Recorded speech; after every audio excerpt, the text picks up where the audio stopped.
Hi, I'm Jeffrey Ackerman, and I have my assistant Samantha with me doing the videotaping today, and we're going to show you how to properly double clutch a Crosley.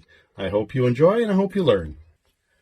Alright, so we're going to show you with the car off how to double clutch and what we're going to be doing, and then we're going to start the car up and go for a ride so you can actually see exactly how I double clutch and exactly where the speedometer is at, though yours might be slightly different as you go, as each Crosley has its own character and can act a little bit differently. So when we double clutch, first thing we do to get started, of course, is we put it in first gear.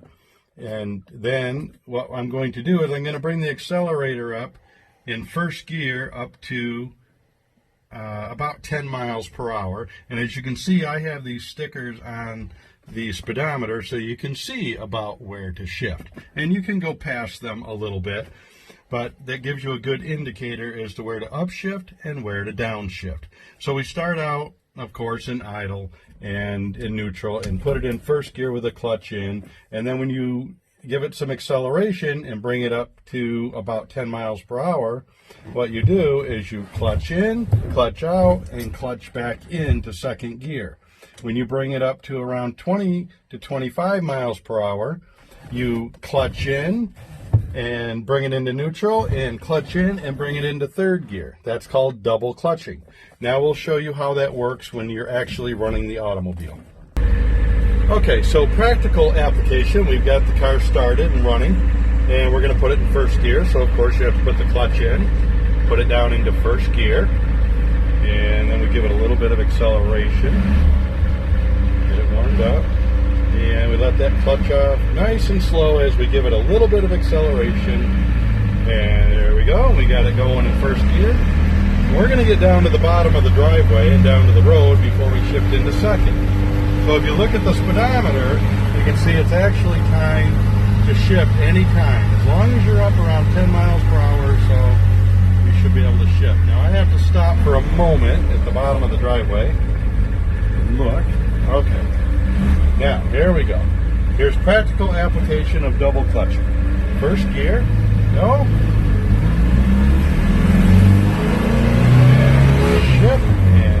Shift into second. And you see no grinding whatsoever because we gave the motor a chance to wind down slightly when we shifted into second. Now we're running up into third, and into neutral, and then into third. Now when we shift down, we have to make sure that we're all the way down to where this falls to about 10 miles per hour, and then into first, almost to zero.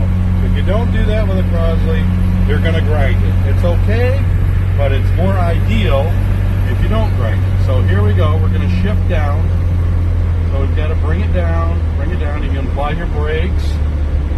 And by applying the brakes, letting the engine slow it down, you'll bring it right down to the 2 at about 10 miles per hour, and shift into neutral and then into second. As you can see, no grind.